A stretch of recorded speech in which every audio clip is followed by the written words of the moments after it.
Hey everyone, I'm Megyn Kelly. Welcome to the Megyn Kelly Show. Another race hoax takes center stage, this time in the WNBA. This story has had many twists and turns over the past week, so we're going to walk you through how it all unraveled in spectacular fashion. It all started on May 17th during the WNBA season opener when Caitlin Clark's team, the Indiana Fever, faced off against the Chicago Sky, home to player Angel Jussie Smollett Reese. Just kidding. Angel Reese was the competitor. During the game, Caitlin Clark received a flagrant foul call against Reese. In other words, Caitlin committed the foul. After slapping her arm, Reese fell to the ground momentarily before jumping up to follow Clark across the court, angry at the foul. Keep in mind, she's committed umpteen numbers of these against Caitlin Clark, including she was the one who with the fingernails, but she was very angry that she'd been pushed, she felt, by Clark. Clark said there was nothing malicious behind the foul, and it's just a part of the game. Reese appeared to agree, eventually saying, all right, it was just a basketball play. Then after the game, the Associated Press reported the WNBA was launching an investigation into alleged racial abuse directed at Reese by Fever fans rooting for Caitlin Clark. The WNBA confirmed the investigation in a statement that read in part, the WNBA strongly condemns racism, hate, and discrimination in all forms. They have no place in our league or in our society. We are aware of the allegations and are looking into the matter. Then Reese had a change of heart. She posted a TikTok video, which included this screenshot. It shows Clark walking away from Reese after the foul with the message, "White gal running from the fade." It has since been taken down by Reese. Reese then spoke to reporters about how the alleged racism hurled her way was very hard to deal with during the game. Obviously, there's no place in this league for that. I think the WNBA, our team and our organization has done a great job supporting me. I've had communication from everyone, from so many people across this league, and being able to support me and going through this whole process. Obviously, it could happen to me, it could happen to anyone, and I think they've done a great job supporting us in this. How did it affect you Saturday, trying to do your job, trying to play, and having this going on simultaneously? Yeah, obviously it's tough, but I think I have a great support system. I'm loved by so many people, and obviously in the moment it's hard to hear, but my support system is great. God has protected me. What do you think the league's response, just coming out right away and getting that investigation going? Yeah, obviously, like I said, they understand that this is the priority. Obviously, there's no place for this, and they preach. I think 2 days before they put out no hate, no speech. And obviously, the women in this league, they know that, and know there's no space for that. Okay, so now we're at it was hard to hear when it happened. What happened exactly? You were subjected to racism? What specifically? What happened? It was hard to hear. If it can happen to me, it can happen to... And did it happen to you? What exactly is your evidence that anything at all happened to you involving racism from the Fever fans? Okay, well, the evidence for why an investigation was launched by the WNBA was unspecified. The Daily Mail reported that Reese's coach and team only found out about the racism allegations when everyone else did, and they were not aware of any hate speech during the game. Angel Reese did not run off the court saying somebody said something racist to me. Now the latest news is that they heard anonymous social media commentators saying there was racism. Oh, that's how you began your investigation? So nobody in the arena was actually complaining? She wasn't complaining? You, the coaches, didn't hear anything? It's some anonymous social media users who got this started. That's reliable. Now, some claim the evidence was alleged monkey sounds being made, they said, by the crowd when Reese made the free throw shot that came as a result of the flagrant foul. Listen here. It's a flagrant, and then Chicago will maintain the basketball. Reese misses. I don't know what that is. To me, it sounds like a noisemaker, one of those weird noisemakers that you might use on New Year's Eve, which is very common during these free throw shots to distract the opposing team's player.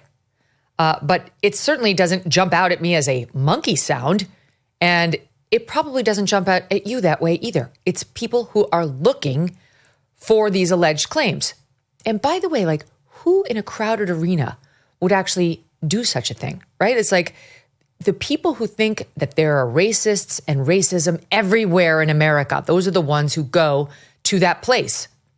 But without any supporting evidence, nothing more than a statement put out by the WNBA about unspecified racism, and now we know that's based on social media users, some sports analysts had no problem declaring, oh, it happened.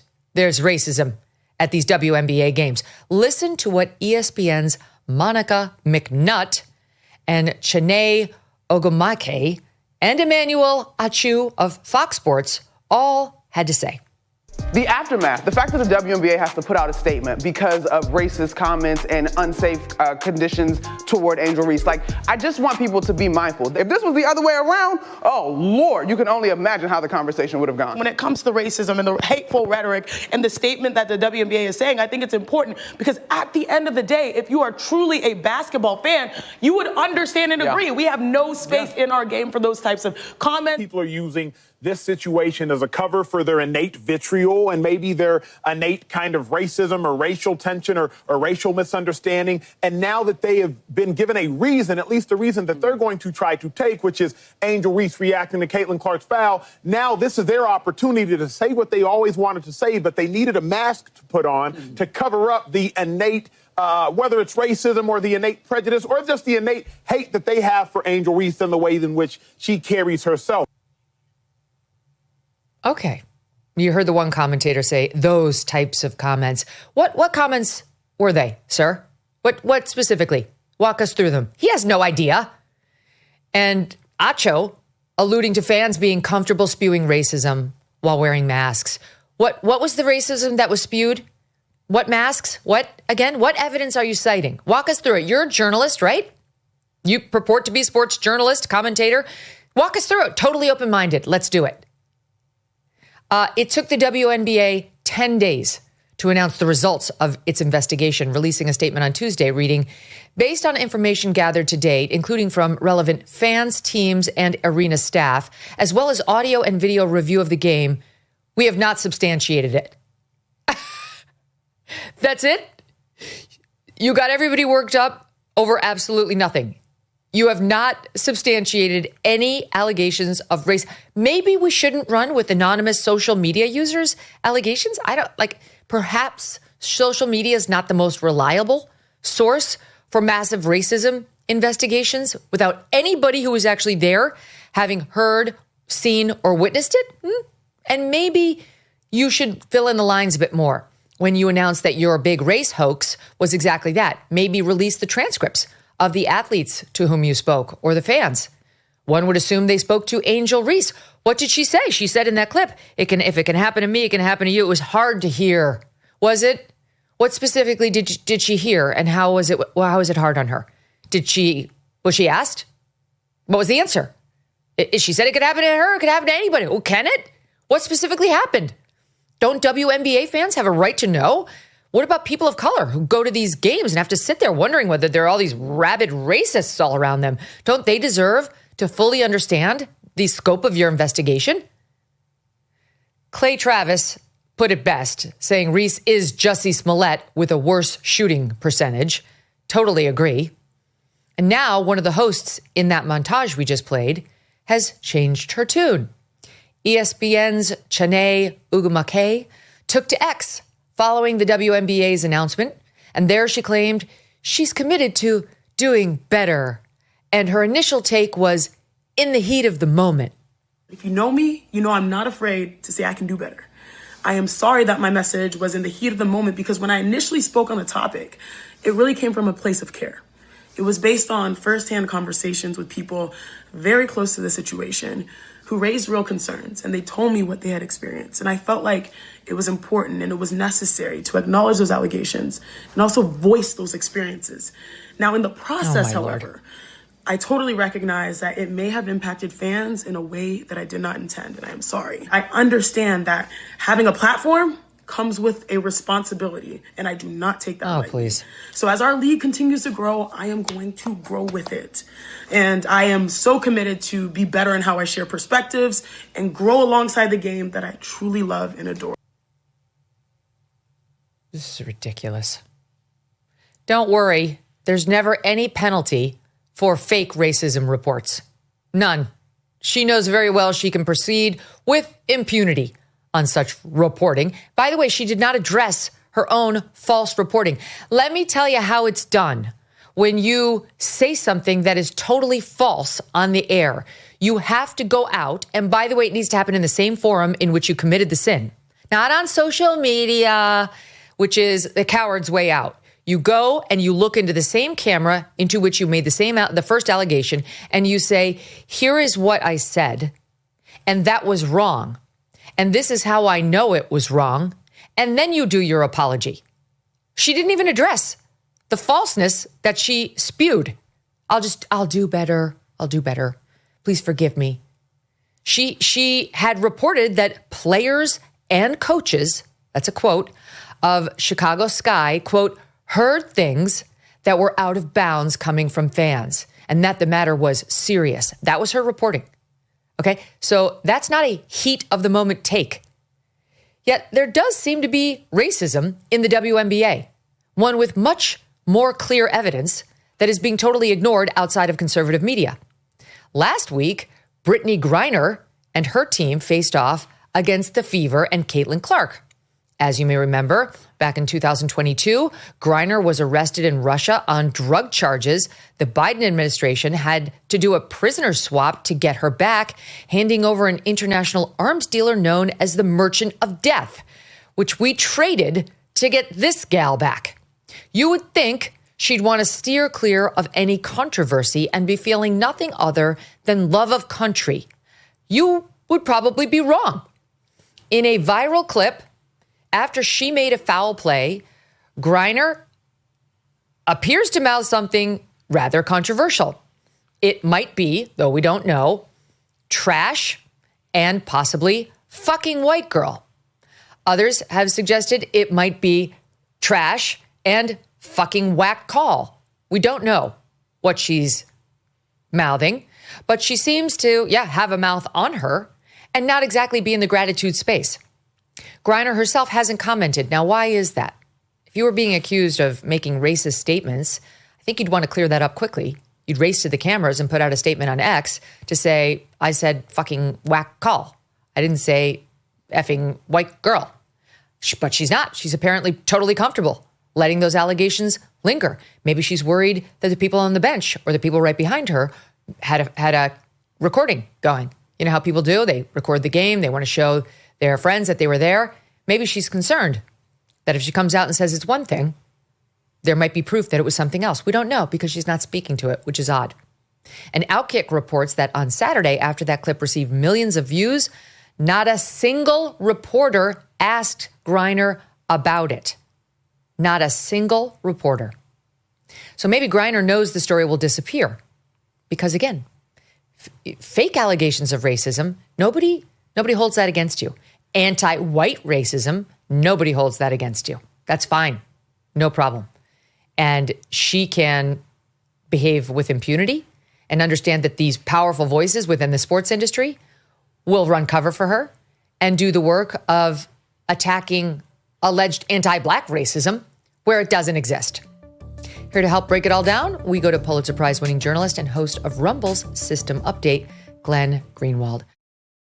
Don't miss a moment. Subscribe to this show on YouTube and follow me on Insta, Facebook, and X. I would like to introduce you to a new brand of Angus beef. You can order it directly from Riverbend Ranch, which is located just a few miles from West Yellowstone, Montana. Riverbend Ranch raises their cattle a lot differently than most ranches. For example, they never use artificial growth hormones or antibiotics. They track the health of every animal from the day it is born and can guarantee that it has been healthy every day of its life. And they handle their animals humanely and with respect. But most important is the quality of the beef. You'll find it as tender and flavorful as the finest restaurants. And that's because they have spent the last 35 years selecting cattle for tenderness and flavor. aging their beef to perfection for 21 days. The result is some of the most tender and flavorful beef you have ever tasted. You cannot buy beef like this in a grocery store, and since it is shipped directly from the ranch to your home, you get a much better price than going through the middlemen. Order directly from riverbendranch.com. Use promo code Megyn to get $20 off your first order. That's riverbendranch.com, code Megyn. And be prepared. Once you taste it, you're going to be coming back for more. Again, that's riverbendranch.com, code Megyn. Glenn, great to see you. So, what do you make of the latest fake racism claim out of the WNBA? I think it's very ironic because women's basketball has been struggling for attention for basically 40 years now, while a lot of other women's sports thrive. You know, women's tennis and women's soccer, and for a time, women's golf all got this, serious attention. And women's basketball, nobody cared about. And now suddenly they have the set of stars that people are interested in, these interesting rivalries, these dynamics, like the Angel Reese, Caitlin Clark kind of rivalry is something that is good for sport. And yet they seem like they're stuck in this bubble, this time machine of 2019 and 2020, where every single hair trigger event became an excuse to scream racism and launch, federal investigations. And you compare it to like the NBA, the Major League Baseball, National Football League, all of which have a lot of racial mixing within their teams. And there seems to be none of this, basically. And this is a sport, a league that has gone out of its way to be very vocal about its left-wing politics. And it's like they imported 2020 racial hair trigger scandals where none existed when the whole country has now moved beyond it. And the worst are the sports reporters who basically destroyed their own credibility by no longer talking about sports and wanting to get up on their soapbox. And the fact that the person did it here and seems to have invented racism accusations, which are pretty serious, is just the kind of thing that, as you said, generally doesn't bring any accountability because it's considered for the right cause. Mm-hmm. And this is, according to Outkick, which has been doing great reporting on this, not the first time that Angel Jussie Smollett Reese has made up a fake racism claim. Last June, according to Outkick, she accused a fan of harassing her and her black teammates and, quote, blocking them from entering their team hotel. A subsequent video of the scene and the comments from her own general manager told a very different story. They report that in June of 2024, her team, the Chicago Sky, was in Washington, D.C. for a game, and Angel Reese posted to X, quote, finding out our team's hotel to pull a camera as we get off the bus and put it in my teammate's face and harass her is nasty work. This really is out of control and needs to stop. Sky forward Michaela Anyawari accused someone of calling somebody else on the team and other women ghetto bitches. Isabel Harrison said this man stormed them to the point they couldn't even step off the bus. However, reports Outkick, months later, there's still zero proof of the alleged incident, and all evidence continues to suggest it did not happen in the way Reese and her teammates tell it. There is video from the scene. The man in question does not harass, storm at, threaten, or get in the face of the players, as the women stated. Rather, he simply recorded himself asking Carter, one of the players, if she had a chance to reach out to Caitlin Clark. Via the New York Post, the players on the Sky team claim the video was edited and fails to capture the man's alleged harassment. But in an interview with the Chicago Sun-Times a week after, the GM of the team, Jeff Pagliaccia, described the incident exactly as shown in this clip. Quote, "It was over as fast as it started. I'm very confident in our security, always making our players feel safe," he said, quote, "The man had a camera, was trying to approach guard Chennedy Carter. However, security was able to de-escalate the situation without the assistance of police." Here is the clip that we have of the incident. Ms. Carter, have you got a chance to reach out to Caitlin? Hey, man, come on with that. Relax. Have you got a chance to reach out to Caitlin? Trinity, have you gotten a chance?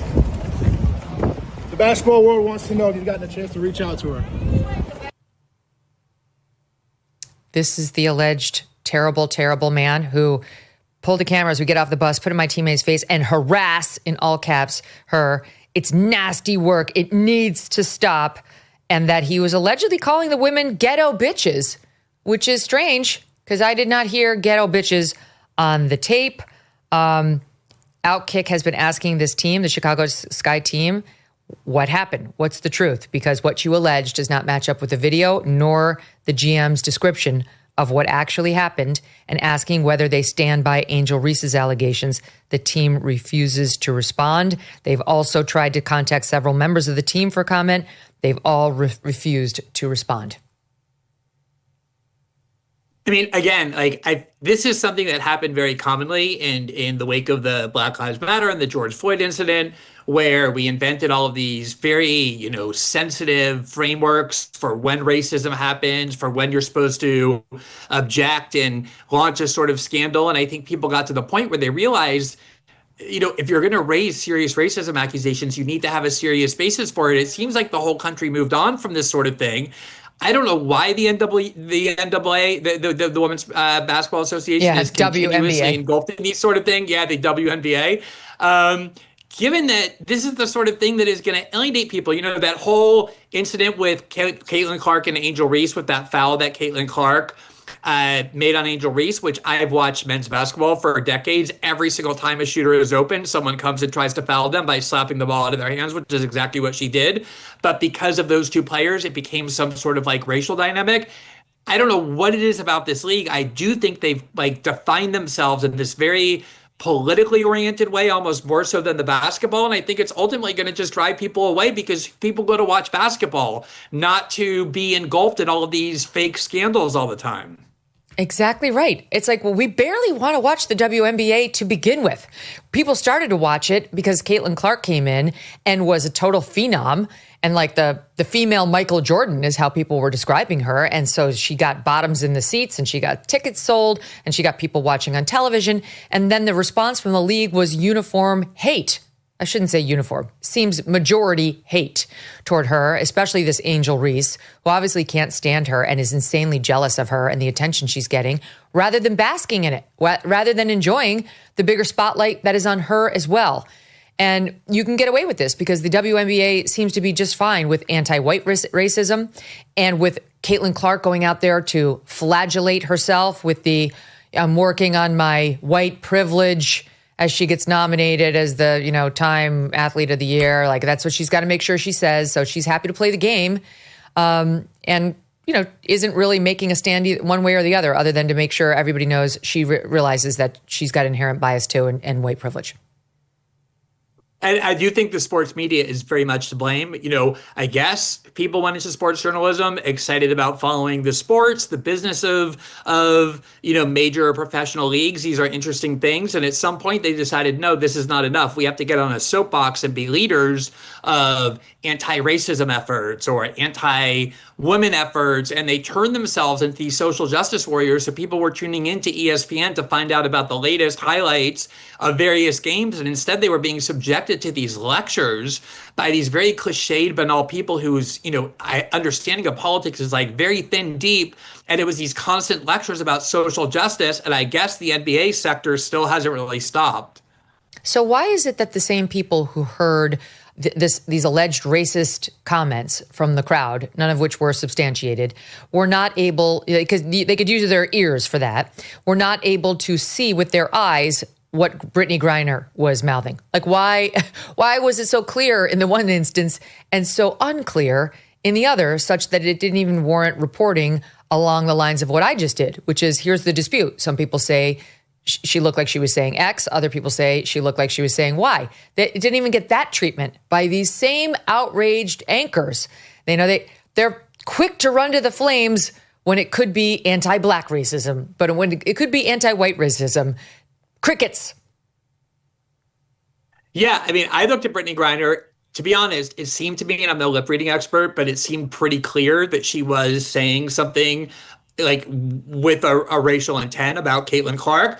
I don't even really care that much. It's the heat of a basketball game. It's an ugly thing to say. Why are you saying that? But why do we need national investigations every time somebody might have said something a little bit inappropriate or a little bit off in the heat of the moment? That's the thing I thought we had left behind. People in 80,000 person arenas are going to say certain things that players hear or don't hear very well. just, why do we need these constant scandals in order for people then to, get on that high horse and say racism is unacceptable, and half the time it turns out it was all invented in the first place? I know. Talk about the game. All these people truly have like such privilege too. Like they're still so aggrieved about everything. Angel Reese, while she's making up fake claims of racism, is also celebrating her new deal with Reebok, which undoubtedly is 7 figures. And she's being celebrated as, one of these female heroines within the sports world. She's got it made. Why is she so angry? Yeah, I mean, there are other sports leagues. I remember when Michael Jordan, transformed the NBA into this global phenomenon. All the players said, oh, I owe the ability of myself to put my kids through college to Michael Jordan because he grew the league. Same with Tiger Woods in golf. I heard a lot of players always saying that. You would think you would be appreciative when somebody comes who's kind of like a superstar who brings huge amounts of attention for the first time. Like I said, women's basketball has been trying to get people to watch for decades and nobody did. And they finally got someone, as you say, because of a generational talent. And there are other good players there that you're now paying attention to and that you see. But the anger and resentment over the fact that she brought not just herself, like why would you think Angel Reese without Caitlin Clark would have even $100 sponsorship deal? No, of course not. But the resentment for some reason is overwhelming what ought to be, the collective celebration that they have something that is actually worthwhile for the first time. But they're also bitter and angry and looking for these internal disputes instead of feeding the excitement around the game. It is bizarre. Totally. Or you could even feed a healthy rivalry, like she's going down the next time, I'll get her. Like people would love that. But why does it have to be racial? It's just, because some people see the whole world through that prism and they just cannot stop doing it. It's very hard to stop doing it. And that, of course, leads me to Michelle Obama. You're back, and she's given us a whole new realm of comments. Glenn, we saved them just for you. Because she's still... I told your staff I only started watching this podcast religiously because of the times I've been on your show and you've talked about it by yourself or with me. So I'm very ready to talk Michelle Obama. Oh, good. She's still just as bitter as ever. There's such a great new spin of complaints here. Here's one from her most recent episode, which still on YouTube, she's got like 200,000 subscribers. It's really amazing that now she's been doing this for how many episodes? She's been literally on every podcast of the left wing promoting it. And that's still all she's managed to get. Here she is interviewing Dr. Sharon Malone, perhaps better known as former Attorney General Eric Holder's wife. And therein lies the problem, as these two ladies married to two very famous men are pissed that they are not the alpha in terms of popularity and recognition in their marriages. Listen to this, SOT 15. Sharon's husband happens to be former Attorney General Eric Holder. He's a non-factor. He is not a non-factor. He's a non-factor in our relationship. Okay, in our story. Let's Neither of them, although that, they put us together because we were both reluctant spouses attending one of these huge dinners. And where were they? Was Barack a U.S. senator at the time? Yes, he was a senator because you were still living in Chicago. Mm-hmm. And Eric was in private practice. So it was the very early days. And, she came to D.C. and you didn't come to D.C. much in those days. No, ma'am. And they sit us at a table and we were seated just about like this. She was across the table from me. Okay. And you know how there are things going on around us, and I would just look over at her and the things were, there was a line of people waiting to shake hands with our respective husbands, people like reaching over our heads and spilling water on us, trying to get to these two, illustrious men. And that's annoying because she's supposed to be the star, Glenn. Michelle Obama. This dovetails perfectly with so many other comments she's made about how she is like, what about me? What about me? What did those 8 years in the White House do to my soul? And why isn't anyone asking? They shouldn't have to be told to ask about how I'm doing. Go ahead. Every single time you showed a clip on this show, including when I wasn't here but I was watching, but also every time I've been here, every single time, I'm not exaggerating, Michelle Obama is making clear that everything that she had to do to support her husband's career was something that was completely against her will, that it was some sort of like psychological damage and imposed on her for having to do it. Like she has resentment and bitterness, you know, like I went to this dinner, but against my will because I had to. That's the first thing. I mean, how much anger and resentment does she have toward her husband for having had his own political career that, as we've talked about before, made Michelle Obama one of the richest, most influential, most famous, and most powerful people on the planet. And yet she talks as if that trajectory that he took her on was something that, you know, turned her into some kind of horrible victim that we ought to feel sorry for. On top of that, you know, these podcasts where you like, what she's doing, which is basically just like going around and chit-chatting about her life and the like things she thinks is interesting in her life or the thoughts she has in the middle of the night. It's such an act of like extreme narcissism to go around talking constantly about the things that are being done to you that you think are unfair, when in the entire 8 billion people on the planet, you are basically in the top 0.00001% of the people who are the most privileged by every reasonable metric. I'm not saying people don't go through bad times if they're like very rich or very famous. Of course they do. But don't you have like any humility at all, like any sensibility at all that most people don't want to hear from you about how difficult your life is, given that you live in this lavish wealth and fame and you know, got to be in the White House for all those years, but she's angry about it and thinks that it's worthy of all of our attention. To hear her resentment, I can't understand the mindset that produces that belief. I know. How do you not stop, especially when your husband was commander-in-chief for 8 years, and think there will be people who hear this clip who have no arms and legs thanks to these wars that we fought in Iraq and Afghanistan. I mean, I know some of them, and they will drag themselves out to run the Tunnel to Towers race and other races to raise money for other suffering veterans and firefighters who got hurt on 9/11 and so on, and their families are surviving, who have actual problems that were basically brought on them by the government.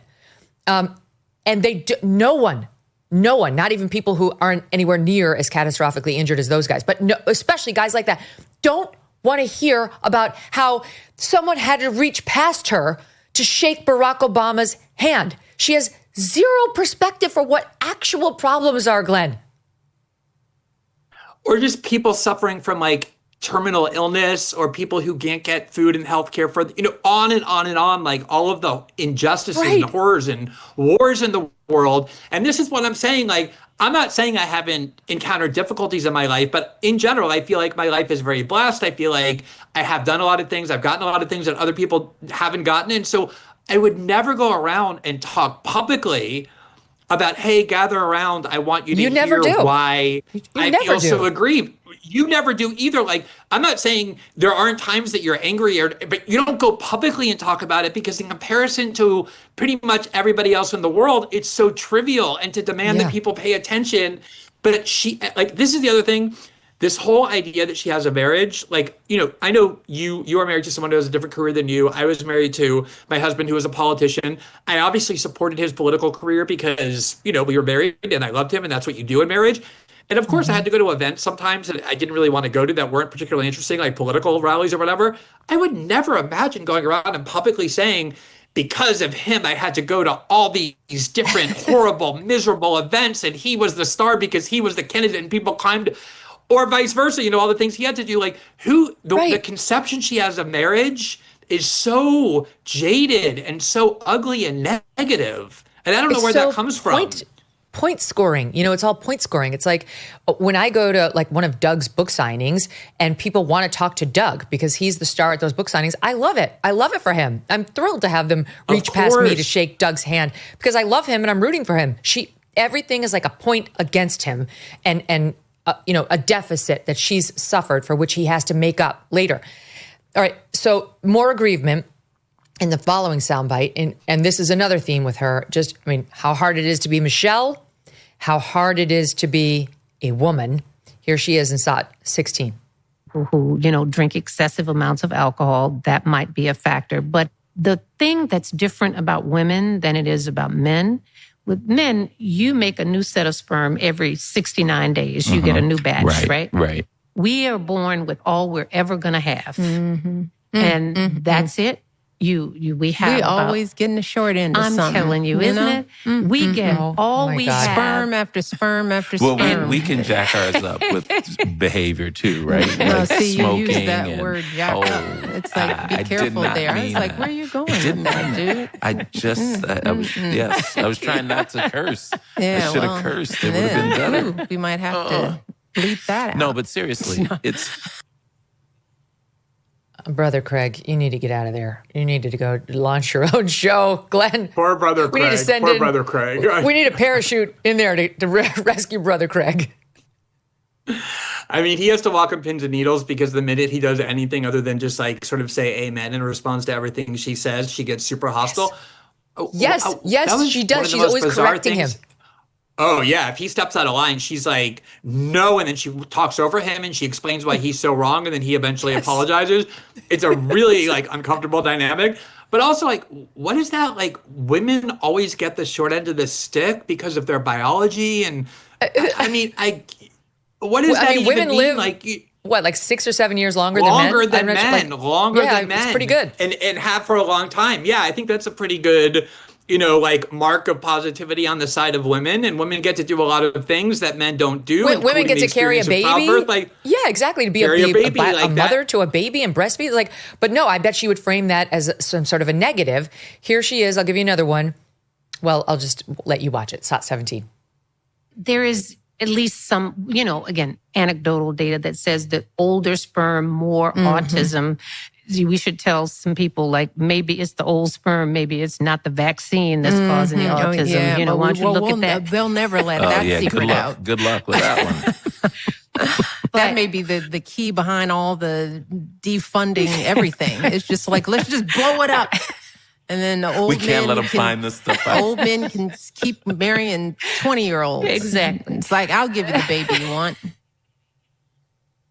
What? What is this? This is just some grievance fest again with two of the most privileged women on earth who are really bitter against men because now we're trying to say it's old male sperm that causes autism. I don't even understand it, but it's typical leftist women talk. It's like it's the men's fault. Like the reason why people are interested in what causes autism is because there's been a gigantic explosion in the rates of autism over the past, 20 to 30 years or 40 years. So people are interested, like, why has that happened? Was there not old people's sperm, like, prior to 40 years ago? Like, if old men's sperm causes autism, why wasn't that happening 40 years ago? It makes no sense. But everything she says, it has, like, no side point. There's never any, like, interest in any issue. It's all a proxy for her to depict herself as somehow put upon. And aside from the fact that I don't understand how anybody would ever want to listen to that, I also don't understand, honestly, I really don't, how somebody has the life she has and really is convinced that the whole world is unfair to her, that she's uniquely suffering and that everybody wants to sit around and hear it. There's something very dark in her psyche that is causing her to use this podcast to, like, disparage her marriage and to talk about how unfair the world has been to her. I don't know. I just, and her kids. She's disparaged her kids. Has she? Yeah, she's gone on. She hasn't said, like, I hate Malia and Sasha, but she's like, they're extremely hard. And, like, they come and, your life basically gets ruined. I mean, she doesn't talk about them, and she's like, they're launched, She doesn't talk about them in the way of, like, they're my everything, you change as a woman and as a mother, and you profoundly connect with your child upon birth. And she talks about it like it was all yet another fucking thing she had to do for Barack.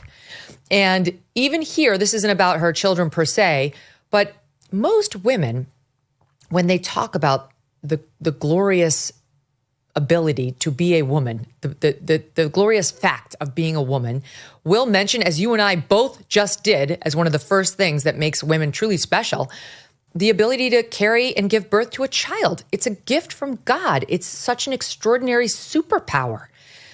Here she is on that.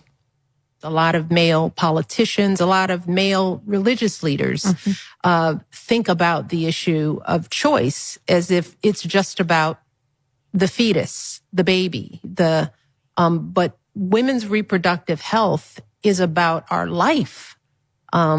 It's about this whole complicated reproductive system that does the least of what it does is produce life. It's a very important thing that it does.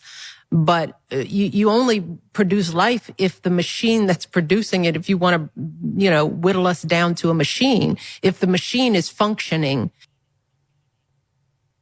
The least of what the reproductive system does. The least important of what the reproductive is give life, is create life. I mean, where would anybody, that is I maybe want to say there are other things as important, but to rank the production of life and the unbelievably miraculous process where a woman, carries a baby to term and then life is created, like this process that everyone finds beautiful, to say that that's the least important. Who talks like that? Especially somebody who's gone through childbirth. And that's the other thing, I was talking about my kids yesterday with a man who has kids, and like the first thing we immediately said is like, they're teenagers, of course you have problems, but like, you're like, the best thing I've ever done is become a parent. Like, I love my kids so much. It's changed my life. Who talks about the process of having kids in this way that's like very annoying, very put upon? And like, even if that's what you think, why would you say that publicly about your own kids in public as well? It's all bizarre. She has no self-awareness. All right, I'm going to do one more aggrieved woman with you. And it happens to be Beyonce, because it recently came to my attention that Beyonce, who's on some world tour right now, reinventing herself as a country star, is running videotape during the show of yours truly. I believe it is a clip from me on the Paul Murray show out of Sky News Australia, which I do once a week because I adore him.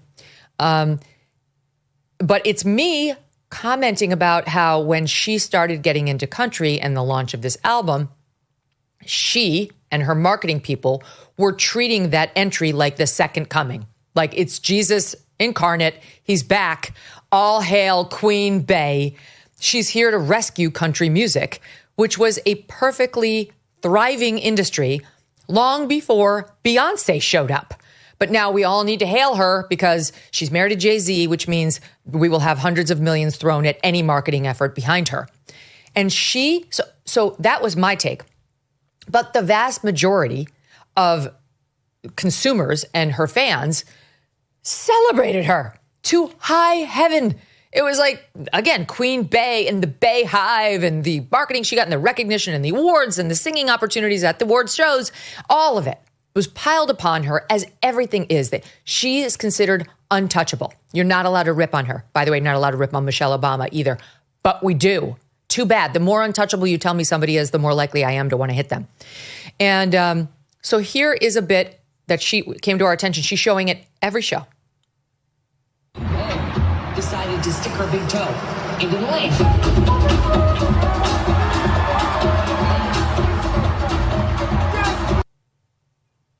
Okay, I don't know what it is, but it appears to be a setup for her doubters, Glenn. Like her haters. Somebody who reposted it online referred to me as a white supremacist, I guess because I didn't bow down to Queen Bey as she walked into country music. And let me tell you something. She had to scour the internet to find anybody who offered any criticism of this move whatsoever. And here is another one of the most privileged, beloved women in the world and richest based on her own fortune, never mind the man she's married to, but still has to look for the one sliver where she can play the victim and be aggrieved because big bad Megyn Kelly said something completely milquetoast about her entry into country music. Well, I was about to say, like, I've heard a lot of Megyn Kelly slams and critiques and insults and like very harsh attacks over the years. And that pretty much ranks like at the very bottom of the list when it comes to like rhetorical aggression. It was just like a very offhand comment that like, why is it such a big deal that Beyonce did a country music album? Like, okay, fine. She did country music. And, I don't really understand why people are celebrating it so much. It seems like celebrity worship, but you're so right. She's showing it as if there's some kind of like deeply fascist, racist element, like this strain that has been attacking her viciously for daring to do country music. She's holding you up as a hate object. And that's exactly, like, she's going all over the world. People are screaming for her as they always do. Again, she's like, like Michelle Obama, like so many other people. She has every conceivable material benefit and fame and adoration. And she has to like depict herself as persecuted by finding like one of the most mild Megyn Kelly statements I've ever heard in my life and go and hold you up as like a hate object all around the world. Like, look at these vicious racist attacks on me coming from this strain of people. Like, why do you need to be persecuted? Why is that such a desire to be victimized and to say, look at all my doubters and haters and attackers? It's again, I mean, like, why do people go looking for that? Why do people need that and want that? Like, I'm persecuted. Meanwhile, where's her show video of her with P. Diddy? Where's that picture, Queen Bey? Your BFF Diddy, who's now on trial for being what is alleged to be a serial rapist and abuser of women. I haven't heard you comment on that. You have so many things you want to say about items in the news. Let's hear it. Go ahead, Queen. Let's hear you explain your relationship and your husband's relationship with Sean Diddy Combs. I'll wait. I can't wait to watch that at your next show. Okay? But nobody in the entertainment industry is going to get in your face with a microphone on that because you're untouchable, except you're not. And it drives you crazy. It's not that different from George Clooney, right? George Clooney got so upset. We talked about this, I think, where he featured me, I guess, in his play on Broadway, Good Night and Good Luck, which I didn't even know. I was just ripping on him in Good Night and Good Luck as pretending to be Edward F. Murrow and Edward R. Murrow. And he's lecturing everybody on how to do journalism and democracy dies in darkness and all of that. And it just comes along during the Trump era. And I was mocking him. So then he sat down with this nutcase Patty Lupone, who I'll get to because there's news on her today. And they decided to mock me, saying she's not a journalist. And that he is a real journalist. That he, George Clooney, is a real journalist because he's been to Sudan or Darfur. And he did that because he saw that I ripped on him. He can't take it. Like, he's George fucking Clooney. She's Beyonce. But they can't take the mildest criticism, Glenn, because in their world, they never receive any.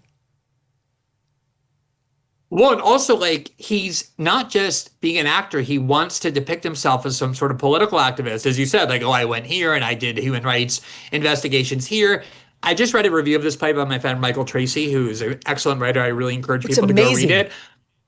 Yeah. Did you read the review? It's it was scathing, so good. And it's basically like, the whole point of it is to say, I'm Edward R. Murrow. I'm the oracle of truth. Journalism used to be about truth. And then everything from that point forward is like the most obvious, signal to the liberals in Manhattan who, over 50, the MSNBC viewers who go watch this play, to interpret everything as a attack on Trump. And they're constantly applauding these very not subtle. He's just such a banal liberal. But I think he finds himself to be so. I had this experience when I was doing, the Hollywood circuit with Citizen4, and we were doing all the awards and stuff, and also the Oliver Stone film. I know you have too. And they all want to be more important than just actors, and they're constantly seeking to look for ways to like get up on a soapbox. But most of them have so little to say. And if you listen to George Clooney talk about politics, he's basically like Nancy Pelosi and Chuck Schumer in this unholy marriage that produced a baby. Like, nothing is interesting about it.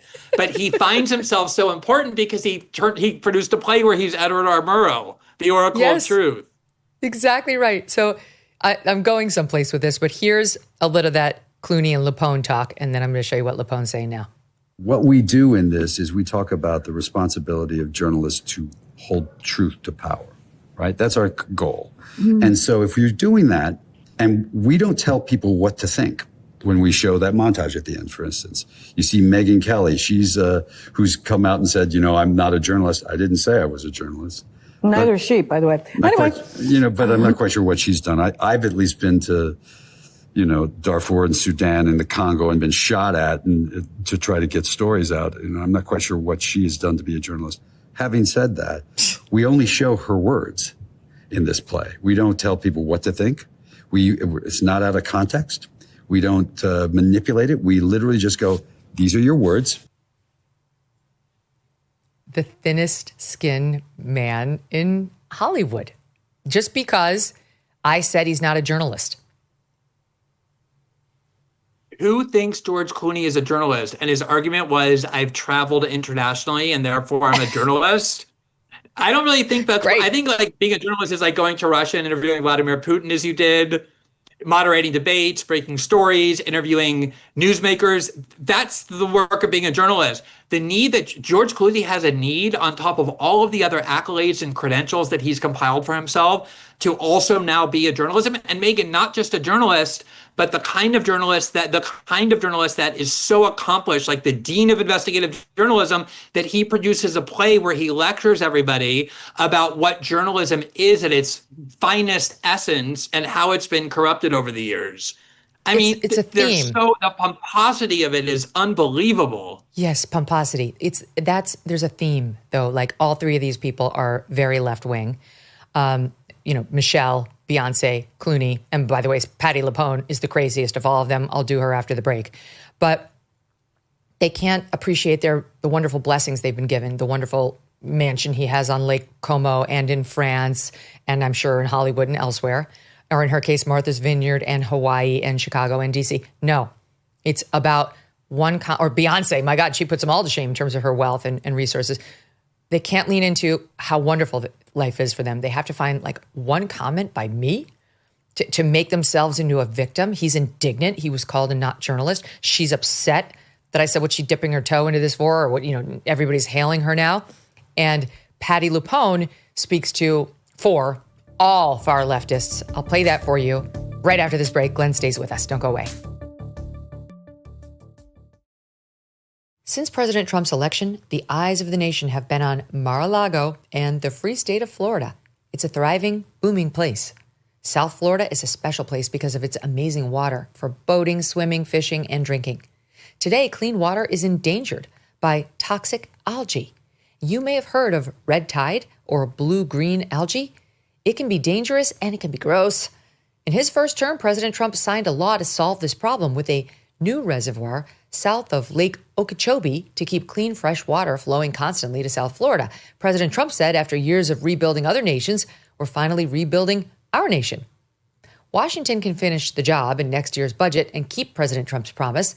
The Everglades Foundation, our advertiser, says that would be good for Florida and good for the Everglades. Learn more about President Trump's Everglades Support Project at evergladesfoundation.org. So we talked about Clooney and thin-skinned Beyonce and Michelle Obama, but I do have to tell you what happened with this Patti LuPone nutcase. So just for the listening audience, it never gets old. We look for any opportunity to run it because it's just so entertaining. I actually went to see this show that she was in on Broadway with my two priest friends, which was super fun. And late at another showing of this play, she had a back and forth with the audience, a Q&A after the fact. And it was during, it was well past COVID, but Broadway made you wear masks like through 2022. It was crazy. And it was one of those waning days of, the last holders on and their masks, but not Patti LuPone. She's probably still wearing one. And this happened. Put your mask over your nose. That's why you're in the theater. That is the rule. If you don't want to follow the rule, get the fuck out.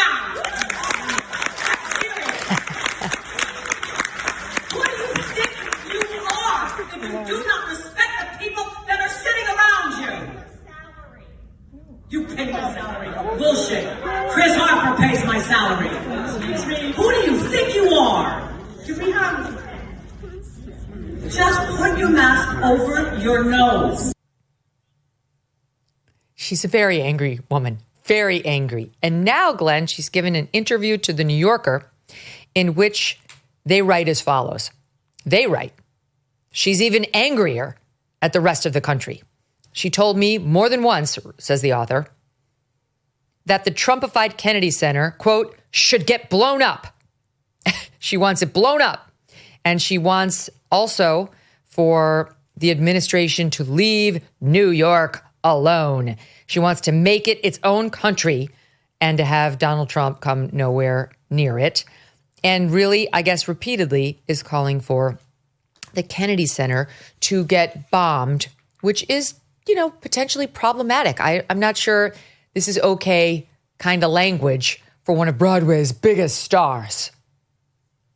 And for like a really good leftist and liberal who cares so much about human rights and the sanctity of life and all the things good liberal left people care about. You know, I do think one of the funniest trolls Trump did was take over the Kennedy Center, only because this is like the most sacrosanct place for Hollywood and for like the New York literary and entertainment scene that considers Trump to be an utterly despicable heathen whose very presence in one of their halls, degrades it for centuries. And so the fact that he's now in control of the Kennedy Center, obviously he did so with the intention of producing exactly this kind of reaction. But also what you're seeing here is just this idea that like Patti LuPone has been like on Broadway for however many decades. She lives in Manhattan. She has absolutely zero interaction with 99.9% of the people of the country. She makes no effort to understand why people, even though she hates Donald Trump, twice voted for him to be president, almost did a third time. And this, sort of like New York is its own superior, corridor, and we don't want anything to do with the rest of the country. Just leave New York alone, as though it's not part of the United States. Like, sorry, no, Patty, we're not leaving New York alone. It's all part of the United States that gets governed by the people who are elected by Americans, whether you like it or not. But these people are really more ridiculous than anything. By the way, I was thinking, since so many people did, that she was going to be another one of the people who had something bad to say about you, so I was a little disappointed. But you hear like the snideness coming from her about everything else. You heard her in the interview with George Clooney. In the interview with George Clooney. Yeah, that's true. That's true. Yeah. How did she die? Yeah. Exactly. So she's satisfied. Now, on the subject of journalists, George Clooney, not a fan of my journalism. Got it. Badge of honor. Is a fan of Jake Tapper, who he sat with for an interview when this play first came out. And as you know, Tapper has been all over the media over the past 2 weeks, celebrating his discovery, broken in this book, that Joe Biden had mental acuity problems and that there was a White House effort to cover it up. Newsflash. Okay, I don't know if you're up to speed on this, Glenn, but that was a thing. And thanks to Tapper and Thompson, we now know about it. This is the ruse that's being played as they go on the book tour. And literally everybody, I'm not tooting my own horn, but literally nobody after that interview with me has asked them about their role in covering it up and like their complicity. At least I haven't seen it. Maybe I'm wrong, but I haven't seen it. So now this is the latest messaging as they were on, or at least Tapper was, PBS's Washington Week. Say again, Steve? Yeah. Both on InSat 4 on May 23rd. And I think that we need to be skeptical of everything that we are told by people in power. And I mean, that obviously should be the mantra of being a journalist to begin with. If your mother tells you she loves you, get a second source. Right. But we just need to remember that. Like, politicians lie. White Houses lie. Power is an aphrodisiac. And we just need to all remember that and not take at face value anything that we're told. Got it, Glenn? I mean, it's helpful to have these refreshers on how you're supposed to treat White House statements. I was the one who flagged that segment, that little clip, only because it happened. I just had to see like Jeffrey Goldberg and Jake Tapper talking about what happened here, knowing they were going to defend the media, knowing it was going to be one of the worst things ever. I guess I was in like a masochistic mood, so I watched it. Watching a person who's 56 years old, who has been in loosely call it journalism for 30 years, be asked by Jeffrey Goldberg, like, what is the lesson that we're all supposed to take from this? And then he says, as though it's like the most profound insight, we really have to remember that people in power lie. They don't tell us the truth often, and therefore we can't take what they say at face value.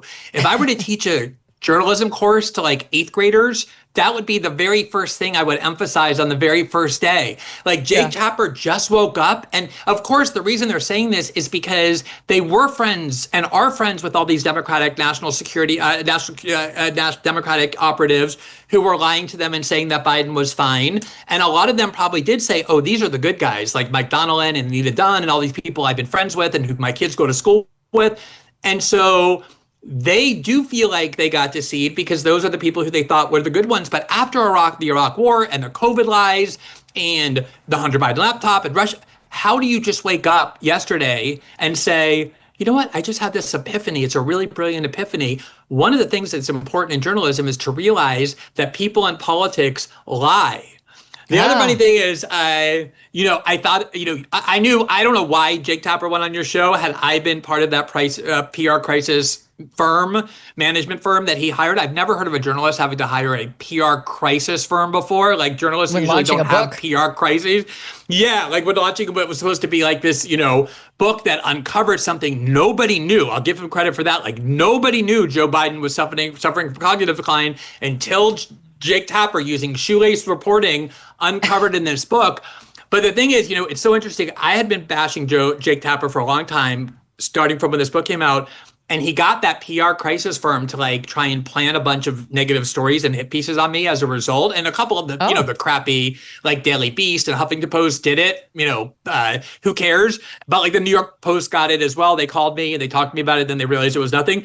So at first he was in a very defiant, defensive posture. By the time he got to your interview, and this is, I know, because this is the sort of thing that PR crisis firms tell you to do, he kept using this phrase with you, this mantra that he didn't believe, which is, look, I look back on my coverage with some humility. Yeah, this is the kind of thing that they tell you to say so that you seem like you're taking accountability for yourself, even though you're absolutely not. What does that mean? I look back on some of my coverage with humility. You were the one who helped lead the cover-up that you're now pretending and making millions of dollars off of exposing. It's a huge scandal. And I look back on some of my coverage with humility, which he said to you 10 times in this very faux, sad, reflective way, is not an adequate response. No, and it's meaningless, and it's not a good, you can tell it's PR tested and that it was come up with by somebody other than Jake. That's the problem, because that's why it didn't resonate. That's why he couldn't sell it. Somebody who's genuinely contrite would sound very different. They'd say, I'm really embarrassed. I'm deeply embarrassed. And I've looked back on the coverage and realized it was my partisan stripes. I do think Trump is a threat. And I was, if I'm honest, rooting for Joe Biden. And I think that colored my willingness to engage these attacks. That's the truth. And that would have been a valuable book. That would have been a respectable book. Because that you want people to do that, right? I got something really wrong. I got my job really wrong. I believed something that was false. I convinced people of things that weren't true. And now I'm writing a book to try and understand why that happened to me and so many people in media. That would be an interesting book if it were truly honest and self-reflective and self-critical. Of course, they sold this book as Jake Tapper breaking one of the biggest stories in decades of journalism, more than the Snowden story and Watergate or whatever else. He revealed to us something that nobody knew except 85% of the American people, that Joe Biden, when he was president, was in cognitive decline. Thank you so much, Jake Tapper, for letting us know that, especially since you have to come to terms with the fact that you're one of the people hiding that. They're all playing along with it. All these left-wing journalists are like, oh my God, now I see what was done to us by the Biden White House. Would you stop? They're the victims. A certain male gesture comes to mind when I watch this. It's right. Yeah, they're rewriting history to be the victims. Go ahead, I'm sorry. Yes. So I should say Stephen A. Smith, he did challenge them on complicity. So right on, Stephen A. And here's the latest messaging on Stephen A.'s podcast from Tapper on when the light bulb began to go off, Glenn. With the exception of the Laura Trump interview almost 5 years ago, I didn't do that. Once it became, when you get new information, most sane, rational people absorb it. And if it goes against what they thought before, they change their mind. And I began changing my mind about President Biden and his acuity, I'd say around 2023. 2023. Okay. Weirdly, it was not brought up at the debate that Jake Tapper hosted. That was post-2023. We look back, did not see the long segments devoted to the failing mental acuity on Jake's show. We did look back and find plenty of coverage of Trump walking down that ramp in a way that looked unsteady, and how weirdly he was holding his water glass, and he had Dr. Sanjay Gupta on to talk about the possible infirmity as a result of that. That didn't happen in 2023 after the light bulb went off, or in 2024, or when he was at the debate. I'm sorry, with all due respect, this is total revisionist history. He knew. They all knew They chose not to cover it or to run cover for Joe Biden because they hate Donald Trump. That's the whole story. Megyn, you can go back to 2018. The first time I ever heard people talking about Joe Biden and cognitive decline, and I'm not kidding, and I've written about this before and documented it, Democratic Party insiders, like the sort of strategists who go to work for campaigns, like the real hardcore partisans, they were really worried in 2018 that Joe Biden was going to win the nomination simply because he was the most well-known among Democratic voters. He was Obama's vice president, seemed like he was next in line. And they knew back then that Joe Biden was already in decline, and they were petrified he'd get the nomination and wouldn't be able to withstand the rigors of the campaign. They were the ones who were saying it first. That's where I got it from, aside from my own observations. And then it was only once, that's when Cory Booker and Julian Castro brought up in the debate, made fun of Biden because he couldn't remember what he said 2 seconds ago. They're the ones who spread it. And then once Biden became the last person standing with Bernie Sanders, they all said, this is off limits. This is disgusting. And Jake Tapper, the thing that I found so, offensive about what Jake Tapper said was when Laura Trump said, very innocuously, like, I watched Joe Biden, I'm just kind of rooting for him to get the words out. He didn't just tell her she was wrong. He went and he accused her of creating a bullying atmosphere for children with stutters. He was still on that stuttering thing. You brought that up with him and he said, I called Laura Trump and privately apologized to her. Why didn't he apologize on the air? That's where he accused her of creating a bullying atmosphere for stutterers, for kids with stutterers. And let's be honest, I'm sorry, but the only reason he called and apologized to her is because he knew he was going on a press tour. I firmly believe that. It just came out. I mean, it was obvious when he said, I called her months ago. Okay, he signed the contract for this book right after the election. So this thing was rushed to press. That would have been November of 2024. And here we are about 6 months later. And okay, so when exactly did he call her? Well, we just found out when exactly he called her because Laura Trump went on with Laura Ingraham on Tuesday night. Listen to SOT 6. Jake Tapper called me about 2 months ago, actually. And he said, I have this book coming out. And I know everybody's saying that I should apologize to you. I plan, whenever the book comes out, to go on TV and I will say, you were right and I was wrong. And I guess to Jake's credit, he did that. Did he actually call you, or was the on-air dramatic apology, was that it? No, he called me and said that he was going to do this. So then. Okay, but he didn't actually apologize to you in a subsequent phone call. He said he was going, it's like so convoluted. Yeah, he said it's kind of like that. odd. And then, as people were kind of ribbing him more, he said, I told you whenever the book comes out, I guess it was May 20th. Yeah. I would come out and say it. Did he actually say, I'm sorry? Or did he just say, when my book hits, I'm going to say that the right was correct on that? Like, I'm now less sure than I was before that an actual apology was issued. It didn't sound like it from her. And like, again, if you go on the air or in your column or whatever, and you accuse somebody of something truly terrible, which is like bullying kids with disabilities, which is what he accused her of. If you do that on the air, you don't call her privately and sort of say, hey, you were right. You go on the air and you say, I said something terrible. It was completely baseless. I apologize to Laura Trump. But the other thing about this is, he's saying that was in 2020. Everybody remembered during the 2020 election, everyone understood that the thing that saved Joe Biden in that election was COVID, which allowed him to run from his basement. He was only going on very, very, very friendly interviews with like Nicole Wallace, who was talking to him like the way you talk to your infirm grandpa, like when you go to visit him and you want to be like super sweet. And this was all known for years. This was not just 2023 and 2024. And I think the big difference here, which is why this is so devastating to media credibility, they did the same lie in 2016 with Russiagate. They did the same thing in 2020 where they lied about the Hunter Biden laptop to help the Democrats. But those things are like people don't have specialized knowledge of. They most Americans. Here, you don't need Jake Tapper to tell you Joe Biden's in cognitive decline because most Americans have had that experience with grandparents or parents or siblings or neighbors or whatever, and they see it themselves. And to watch the media continuously, vehemently, not just deny what they were seeing, but attacking anybody who was bringing it up. And go watch the interview that Jake Tapper did with Dean Phillips when he said he was running because of this. Right. Jake Tapper mauled him aggressively. That was like, everyone hates you. Everyone hates you. I'm hearing like this, the most vicious things about your character, that you're, And, you know, and then he would like have a bunch of Democrats on. He would ask them, have you ever seen Joe Biden in any kind of odd state? And they would always say no. So he was absolutely perpetrating this narrative, and it goes all the way back to 2020. And that's the other thing they're trying to revise, that it only started in 2023. I know it's not true. And here's the other pivot that they're trying to do, both of them. I mean, I'll ask the audience, because they watched this interview when Tapper and Thompson came on. Do you notice a difference in how Alex Thompson sounds as he was on our show versus when he gets in front of a left-wing audience on MSNBC? Listen to this, SOT 2.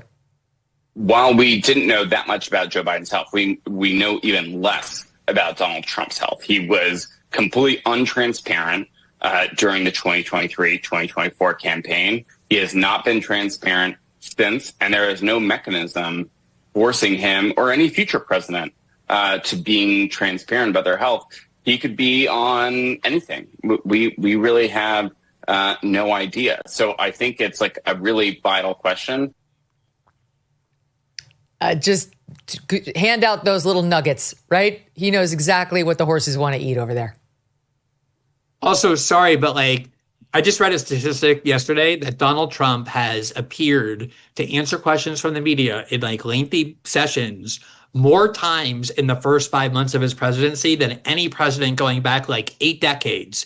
He's constantly super transparent, super engaged. I'm honestly shocked at the energy level that he has. He flies all over the world. He is constantly, you know, extremely active, and he speaks every day, and the American people get to hear him. And that was the big difference between Joe Biden, was they absolutely hit him. He had no press conferences, no cabinet meetings, nothing, and everyone knew why. And so to try and make this equivalency, like, oh, maybe Trump is also cognitively declined or in other way somewhat ill, because he wants to placate this liberal audience and say, oh, it's not just Biden, but maybe Trump too. That is really pathetic. You try a lot of things, but not that.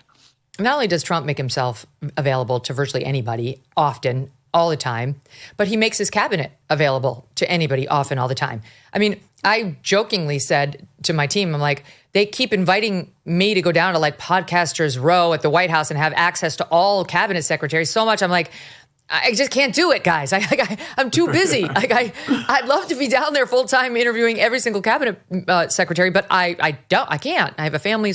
But I say that in jest because it's a lovely opportunity, and many are taking it. And we see the cabinet secretaries everywhere, and it's great. So not only do we have the chance to interview Trump, but we have the chance to interview all of the people in power about whatever we want to ask, including how does Trump seem? Nothing's off limits with these people. Every day, you're right, it's not just Trump, but like every day Trump comes out and says, I have this new policy, we're working on the Iran deal, we have this new policy in Israel, we're working on Ukraine, we have this tariff thing, and he answers questions every single day directly, even from the part of the media that he hates. It's not just like the right-wing media that's getting invited to ask easy questions. He goes at it every single day. He does it on Air Force One, he does it in every chance that he has, and it is weird in the Biden administration. They also hid the cabinet secretaries. I don't know why. Yeah. Maybe because they didn't want to have them ask about their relationship with Biden. But all the cabinet secretaries are on the media every day. They're asking, they're answering hard questions. Like, I have criticism of the Trump administration, but the transparency that they're bringing and the level of energy that Trump has and the willingness to confront every single question and explain his policies every day is really quite refreshing, because you've almost never seen that in our lifetime to that extent. So picking up on this new pivot, as the Thompson Tapper team switches to, but Trump, Representative Seth Moulton out of Massachusetts. This is the guy who did the 180 on gender right after they lost the election in November. And then when he got pummeled by his party, he was like, what? Oh, forget all that stuff I said about how unfair it is to see my daughters playing against boys in the girls' sports. So strong guy, this Seth Moulton, super strong. He goes on with Martha McCallum on Fox. And here's his line. Watch this. Are there moments when you say to yourself, I can't believe that we let him be president at that point, be commander in chief? No, the evidence we have is that he was still making the right decisions as commander in chief. What I do know is that Trump's cabinet, several members of his cabinet, had very real discussions about whether he was qualified to be president. Jake Sullivan, he didn't recognize Jake Sullivan at one point. Martha, he didn't recognize you, and he supported you. Biden's cabinet apparently did not convene those discussions. Unbelievable. He's talking about Trump's cabinet after January 6th in Well, I mean, after he lost the election to the date he left office in Trump 1.0. And he's using the fact that the cabinet didn't try to 25th Amendment Biden as evidence that Biden was fit. Even though the cabinet barely saw Biden. But, I think this is a really important meeting thing. For over a year. Sorry, go ahead. Exactly. But this is important. This is a really important thing that's getting overlooked. So all these Democrats were saying, when they saw Biden, he was fine. We all now know that it's not. There's even stuff in the book that is kind of new, just about certain particular things that Biden couldn't do, the things they did to cover up. There were times he didn't know where he was. He couldn't follow a train of thought. And yet I was always noticing in 2024 and 2023, there were major policy announcements being made all the time. And the question I was always asking was, who's making these policy announcements? Who's running the executive branch? Who ran the government for the last year or year and a half or 2 years now that everybody admits that Biden couldn't? Isn't that a remarkable scandal for democracy that secret people in the dark who weren't elected had to assume the presidency by committee or in some other way because Joe Biden couldn't, and the Democratic Party and the media all conspired to cover it up to get him a second term for 4 more years? That, I think, is genuinely disturbing as a question that's really not being delved into enough. That's exactly right. And there really should be accountability for all of them. There's still what we get with Pete Buttigieg is, he's on the short list for the next nominee. Really? Is he? I mean, how is he going to dodge this question? Or if Kamala Harris, who they're still saying might run again, God help us. Although I'm rooting for it, let's be honest. How could she run again? It's how's she going to get past these questions? She ran cover for him after that debate, he just had a bad night and went on offense and got angry that Anderson Cooper really pressed her for once on the issue. But Buttigieg, he was all over it. He was definitely at the White House a fair amount and now wants us to believe he had no idea. Same as he's out there now saying he had no idea about school closures. Wait, I think we have that. I'm looking at my SOT list. He total revisionist history on Pete Buttigieg on school closures. Listen to what he just told Tim Miller on his podcast, SOT 24. You're Pete from today, and you get to talk to Pete from back then, or maybe Biden from back then, and you get to give them some advice, that would maybe prevent us from having this current president. What do you think y'all should have done differently? One, for the love of God, figure out a way to get the schools open sooner. We got very knee-jerk about this, and the costs were not just politically, but in a profound way. I think for the generation, the costs were profound, and I think anybody who's involved, who was, by the way, obviously doing their best to deal with a crisis that killed a million Americans. Sure. But I think most people involved would like to be able to have found a way to safely get more schools open more quickly. Obviously, pay more attention to the border.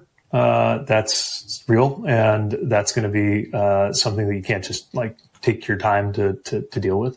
Even though you spent your entire political lifetime believing that the economy and jobs are the same thing, and if you have lots of jobs, it's a good economy, and if you have a problem with jobs, it's a bad economy. Remember that prices is just as big a part of the economy. It just hasn't come up much in the last 40 years, right? Those are some things I'd be with. This is ridiculous, Glenn. Where was he when all of the rest of us were out there calling for them to reopen the schools?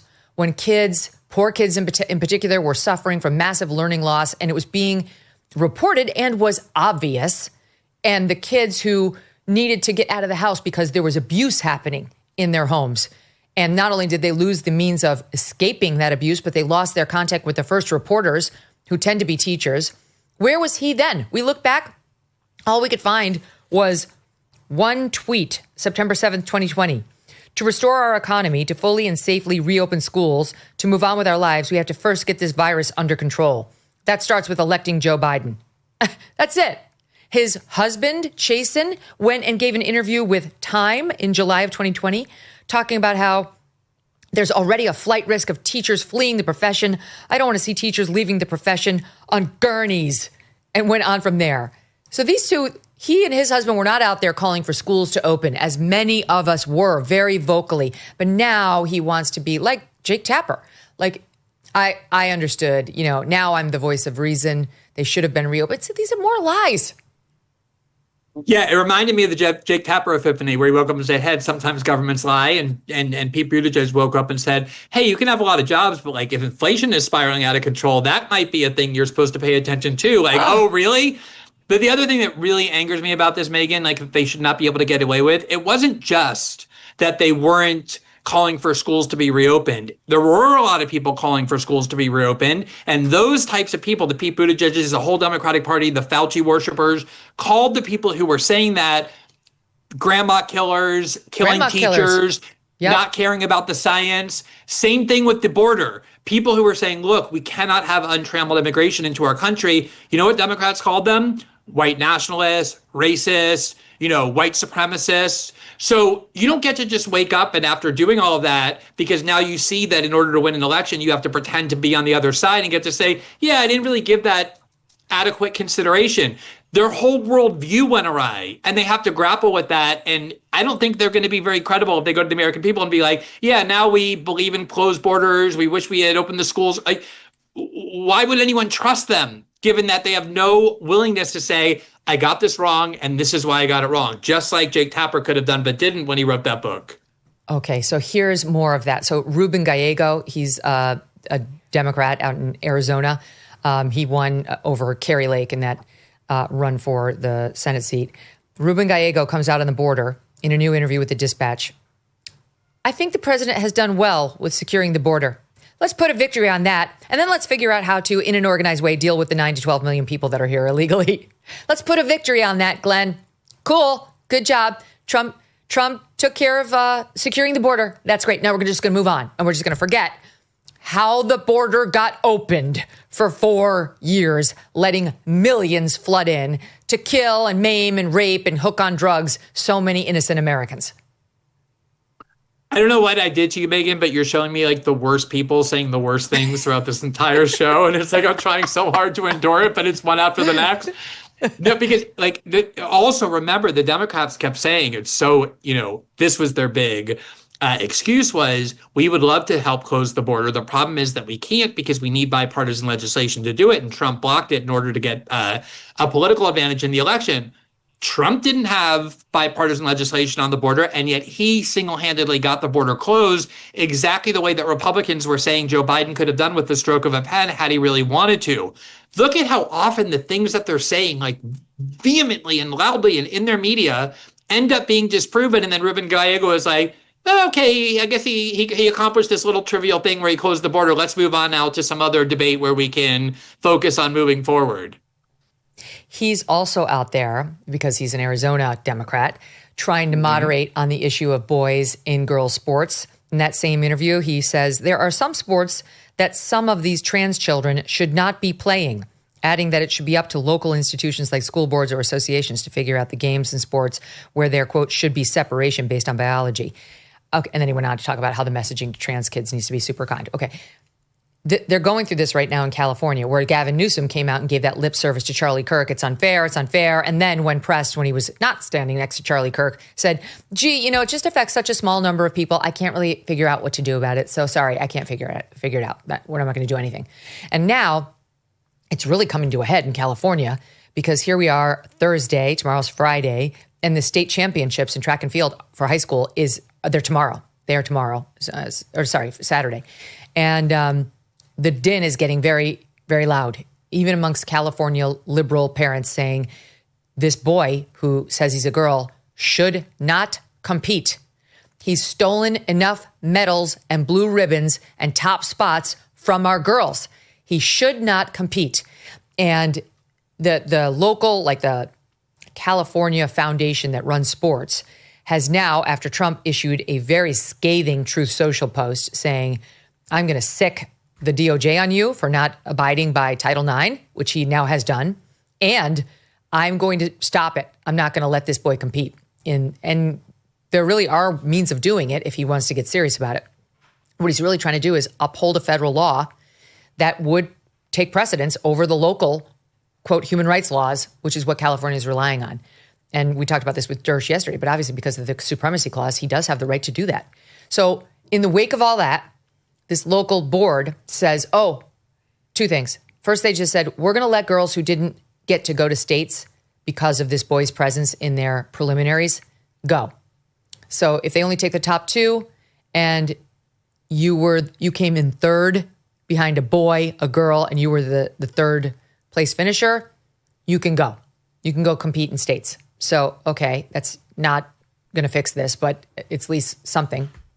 And now they're saying we're going to have multiple winners in the events. So if there's a boy competing and he takes first, but then a girl will come in second, she also, I think, takes first. They're being kind of cagey about exactly how, but they're saying they'll have more spots on the winner's podium for girls. And let's just be as generous to them as humanly possible, saying, okay, so we can both be first. We both are first. I'm the first girl, and you're the first pretend girl. And this is supposed to satisfy all of these girls because they're not entitled, Glenn, to have the glorious joy of actually getting the highest score, the glorious joy of actually being the winner, not the co-winner, not the also winner, not the other one on the very top podium, the rightful winner in the girls' track and field state finals. Shit's going to hit the fan. This is not solved. Your thoughts? You know, I know a lot of people who I think have a good faith belief that trans kids or whatever should be able to participate in the sports of the gender that they identify, whatever. I'm not one of them, but I know there are people who do believe that. Obviously there are. The issue, though, is if you have some social justice movement, you cannot shove advancements or progress that you regard as such down the throats of the American people when they're saying they're 80%, 85% opposed to it across the entire ideological spectrum. You have to just say, okay, now is not the time when we can actually get this. Maybe down the road we'll convince people, but right now it's an impossible issue. And everybody knows that the Democrats keep giving Trump this huge gift where he gets to be like the hero who rides in and protects girls' sports in a way that most Americans agree with. And it makes the Democrats look bizarre and out of touch. And that's why that ad that Trump ran against Kamala was so effective. The question then is, are Democrats just dumb? Like, do they want to just keep pursuing a policy that only 20% of the people support and 80% are? No. The issue is the LGBT lobby is a huge constituent funding base for the Democratic Party now. It is massive. And they used to be dispersed. They used to work on gay marriage issues and discrimination issues. All of that is one. And instead of packing up, they all work on the trans issue. They're very, very well funded. They fund Democratic Party institutions and candidates to a massive degree.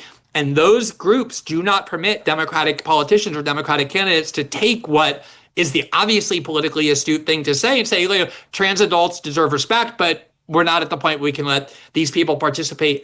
And these interest groups in the Democratic Party are going to absolutely destroy them because this is an issue people feel strongly about. And they've said it over and over, and they've proven it over and over. I got to tell you, there was a teacher at my daughter's school who chose the wrong child to mislead because another girl asked this teacher about the issue of boys playing in girls' sports. My daughter was standing right next to her, and he told them there are only 10 of them. I don't know why this is even an issue. All right, this is a man who I believe is in his 60s telling two 14-year-old girls it's a non-issue. He will never have to endanger himself. My daughter's a soccer player. She's not in track and field. There actually is danger to her, actual danger.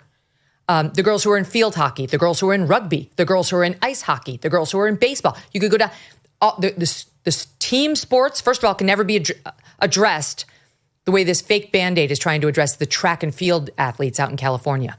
You are in danger playing against a biological boy. Ask those girls in Lowell, Massachusetts, 3 of whom got hurt. They had to call the game because they were getting hurt and over and over and over by this guy. In any event, it's a lie, and it's a lie based on the John Oliver monologue, which pulled this line from the NCAA president who said, I only know of 10 out trans people competing in NCAA sports. But I just want to tell you something, okay? I want the audience to understand this. Out Sports, which is a pro-LGBTQ organization, Out Sports says in a recent article that there have been well over 40 out trans athletes competing in college sports. And they go on to say, quote, Out Sports knows that there are countless other trans athletes who have competed at the collegiate levels who have not been publicly out. And then they give many examples. They go on to say 3 of these trans people have won national championships. And as for high schoolers, which is what we're looking at in California and what my daughter's about to go into, middle school now, high schoolers, the UCLA School of Law put out these estimates in just February, a few months ago, February 2025. Quoting, we estimate there are as many as 122,000 transgender youth between the ages of 13 and 17 who could be participating in high school level team athletics right now. 122,000, not 10. And this is not just a California problem. It's not just a Lowell, Massachusetts problem.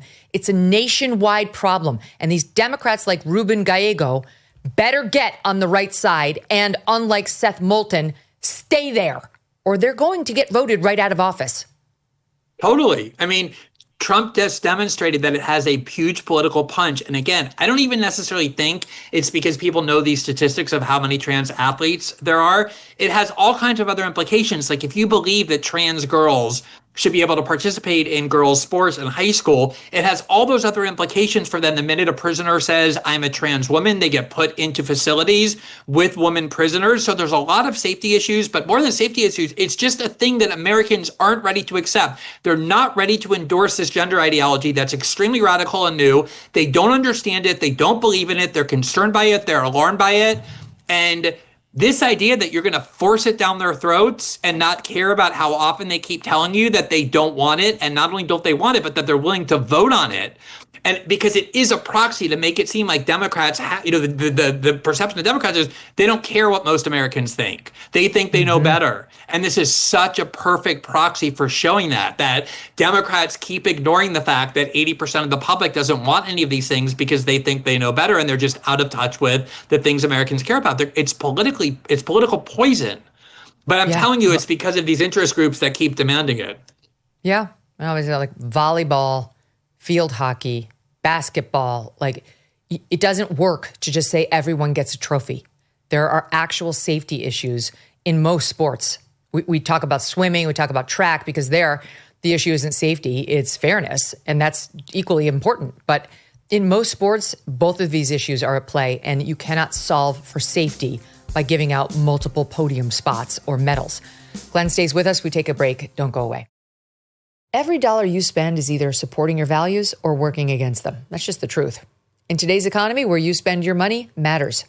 Patriot Mobile is leading the way as America's only Christian conservative wireless provider. Why wouldn't you want to help them? Why would you just give it to these random companies? You have no idea if they share your values or not. Switch today, and you will not sacrifice quality or service. You'll get exceptional nationwide coverage because, unlike most budget wireless providers, Patriot Mobile has access to all 3 major U.S. networks. You can even add 2 numbers on 2 networks on 1 phone, something the big guys cannot even do. Stay connected with flexible, unlimited data plans to fit your lifestyle. When you switch to Patriot Mobile, you are supporting family, faith, and freedom. And switching is simple. Keep your number, keep your phone, or upgrade. Patriot Mobile's 100% U.S.-based team will get you activated in minutes. Think about all that, all right? So you're supporting your own values with your money. You're going with a company that has access to all 3 networks. You're going with a company that can give you 2 numbers on the same phone. You can keep your phone number.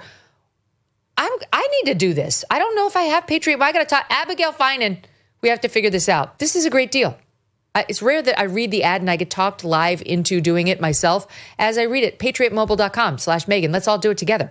Or call 972-PATRIOT to get a free month of service with promo code Megyn. Make the switch. Defend freedom with every call and text. That's PatriotMobile.com/Megyn or call 972-PATRIOT. Glenn, just because I don't feel you've gotten enough annoying people sound bites to react to, I bring you Kamala Harris. Oh, the cherry on the cake. She's represented by CAA, who is clearly having trouble getting her bookings because she's over in Australia giving a speech to a real estate convention, which I have been represented by CAA. Let me tell you, this is not the highbrow booking, okay? No offense to my Aussie real estate friends, but this, I'm sure Kamala Harris was hoping for something a little more prestigious and in the U.S. she's not getting it because no one wants to pay for her, of course, because she just says nothing. She's one big walking air sandwich. So she goes over there. And what's interesting is I guess she forgot that there's a camera on her because we are familiar with these lines, but maybe the Aussies aren't. And she rolls out this old chestnut, Glenn, which we heard from her so many times during the campaign. Here it is in SOT 22. I don't hear no. I eat no for breakfast. I don't hear no until maybe the 10th time. I cannot tell you the many times that it has been explicitly or implicitly said to me, it's not your time. You're not ready. They're not ready. Nobody like you has done this. And then when I love, oh, it's going to be a lot of hard work. Don't you listen. I eat no for breakfast. You lost by 2.3 million votes, and you lost every single swing state. It was a hard no, and you did take it because you had no alternative. She doesn't eat no for breakfast. No ate her lunch. It's amazing.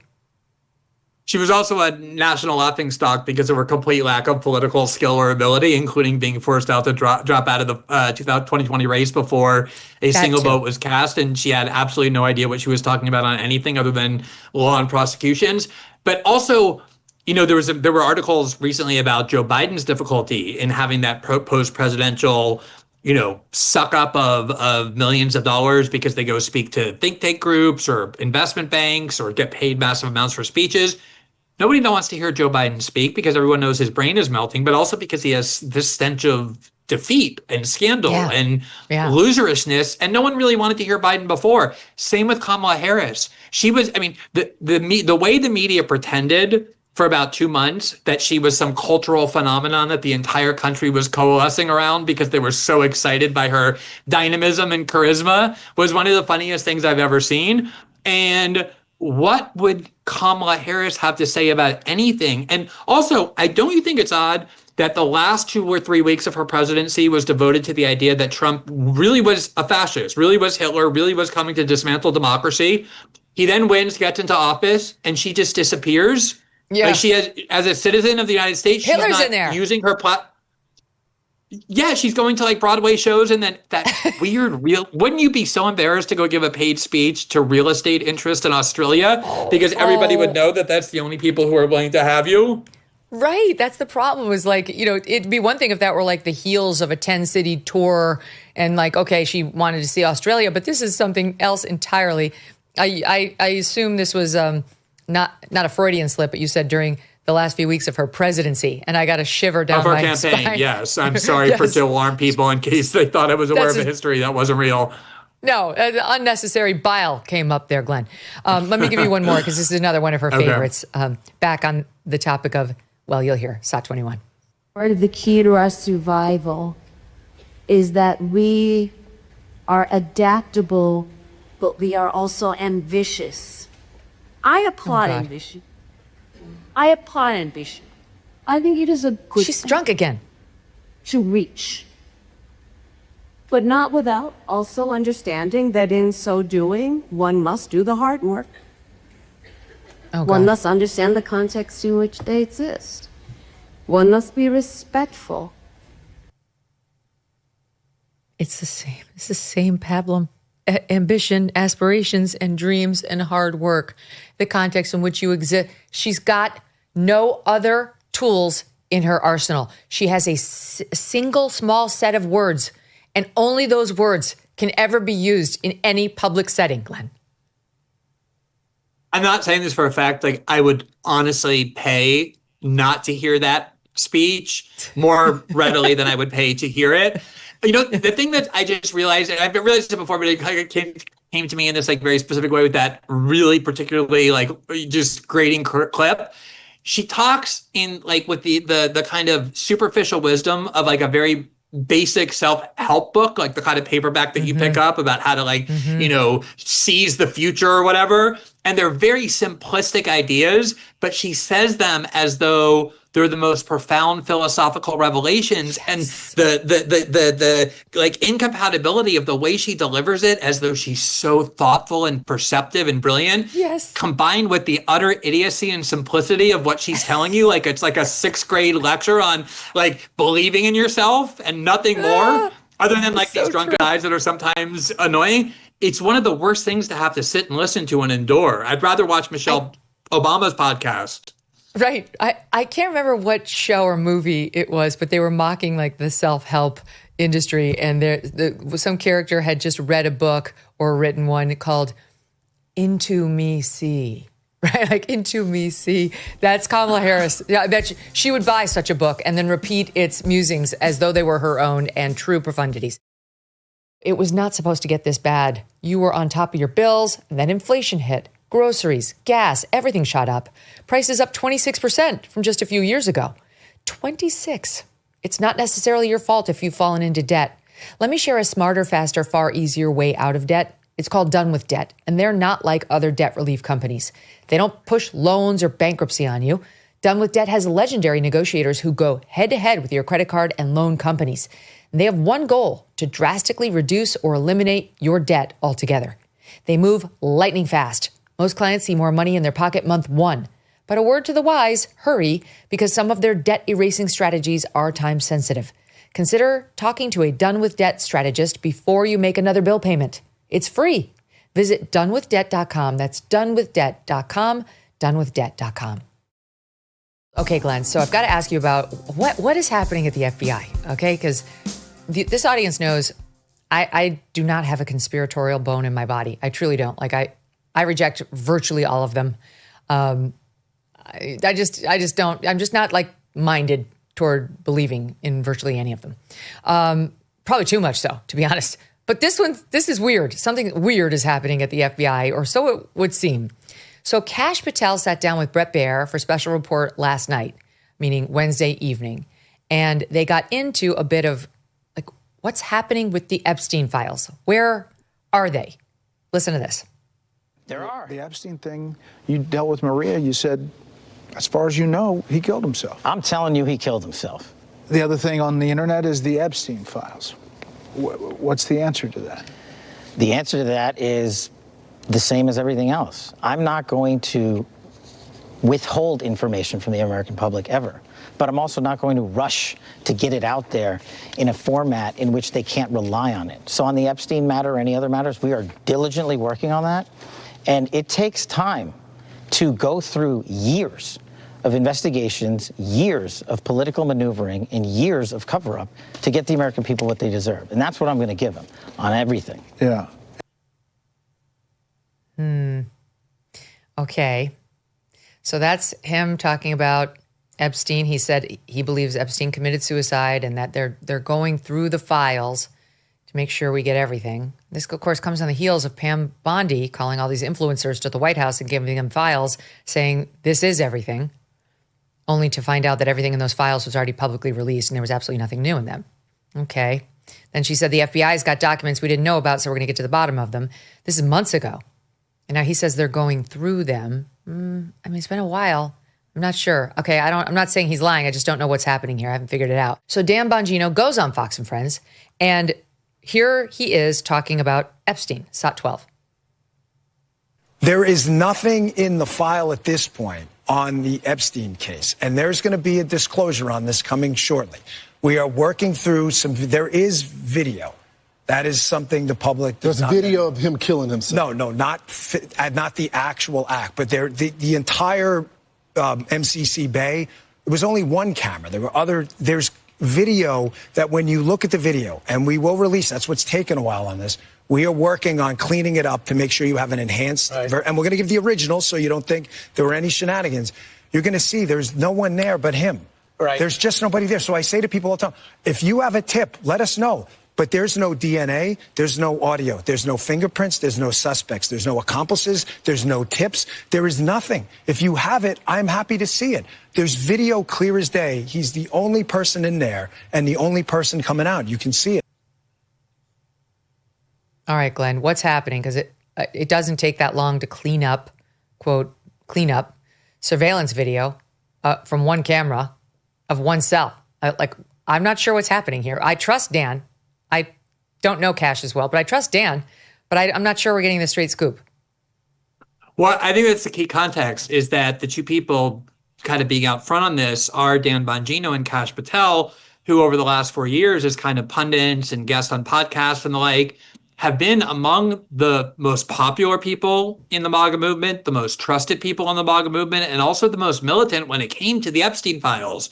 You can find tape of both of them, especially Kash Patel, saying it is an outrage that we don't have these files. The FBI director could release them today. What is he hiding? So that created an expectation that when Kash Patel and Dan Bongino got into that exact office, FBI director, deputy director, that they would then rectify what they had been so vociferously complaining about. Here we are 5 months later, and we don't actually have anything.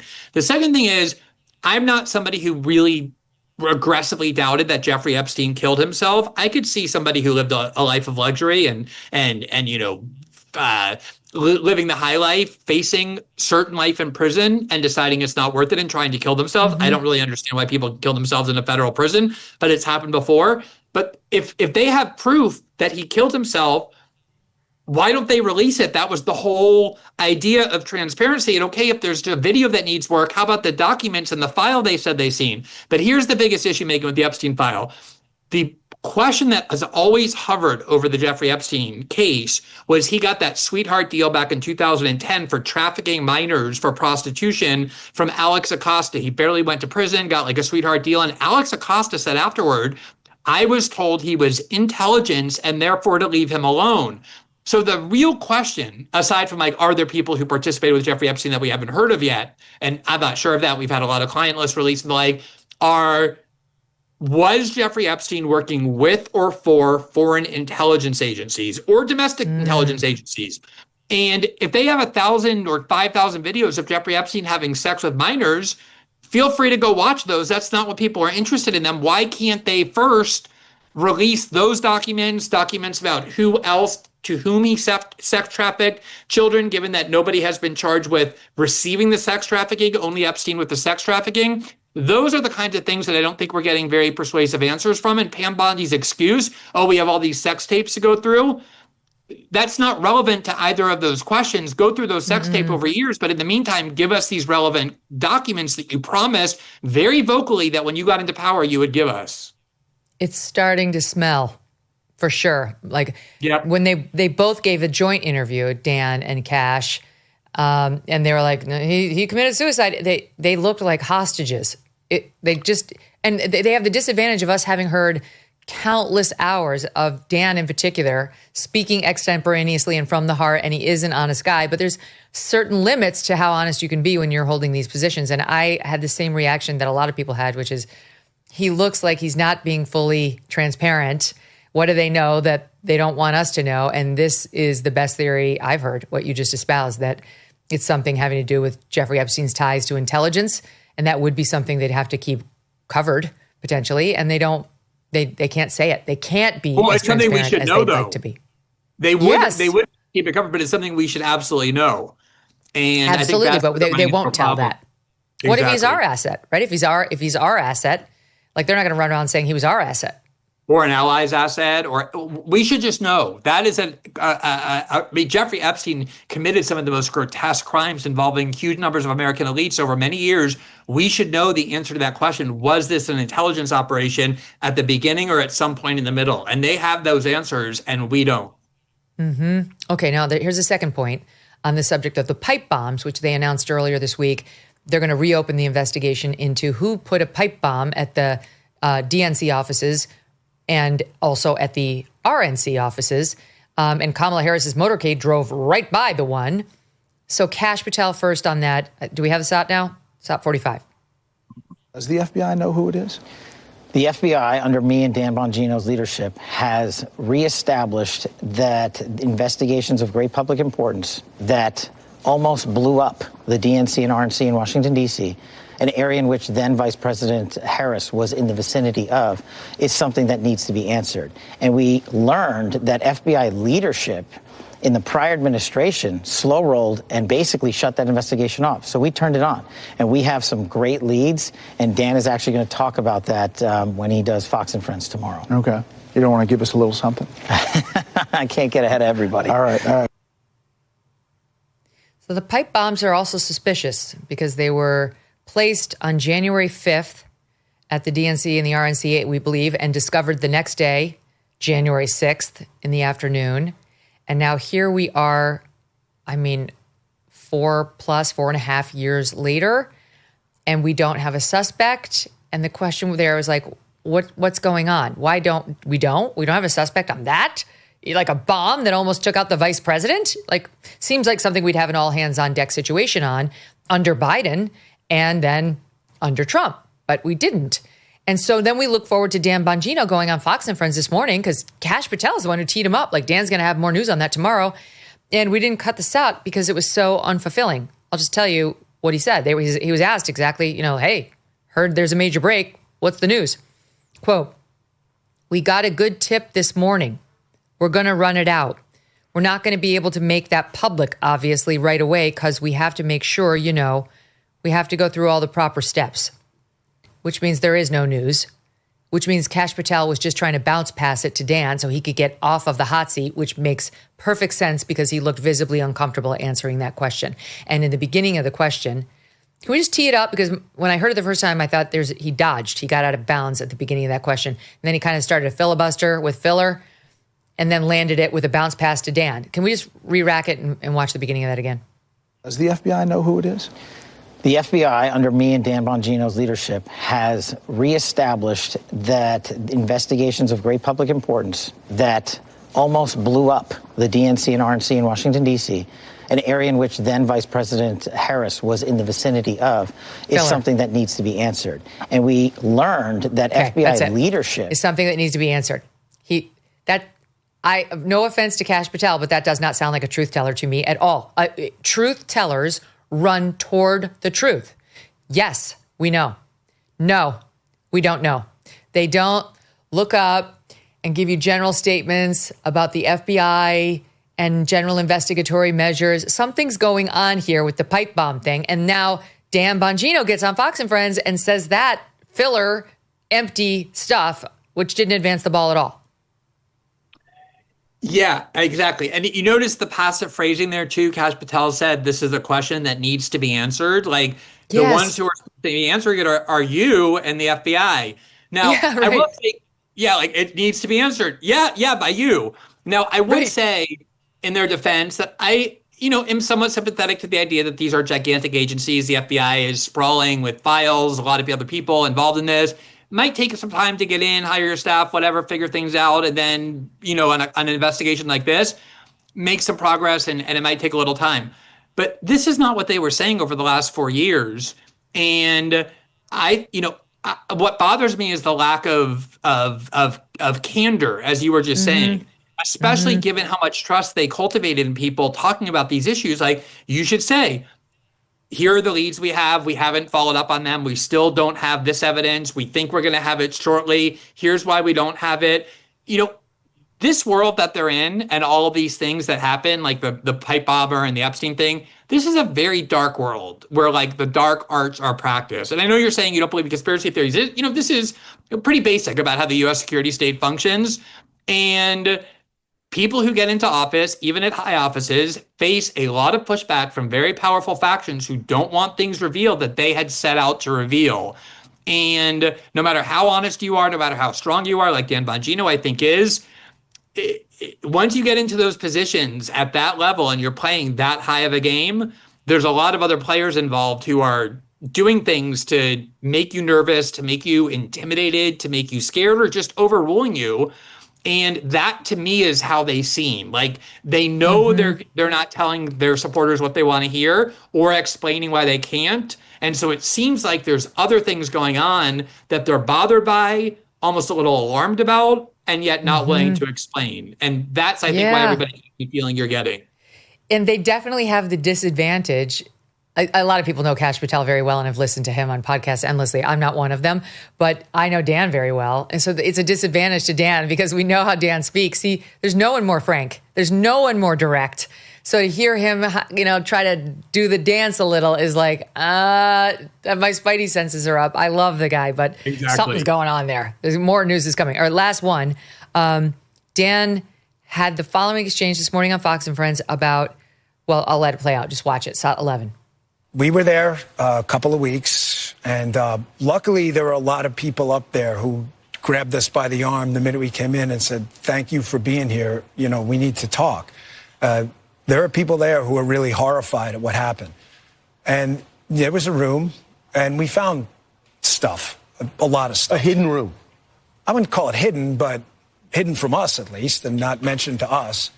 And then we found stuff in there, and a lot of it's from the Comey era, and we are working our damnedest right now to declassify. And just so you know, because I get the public, I totally understand people saying, well, do it now.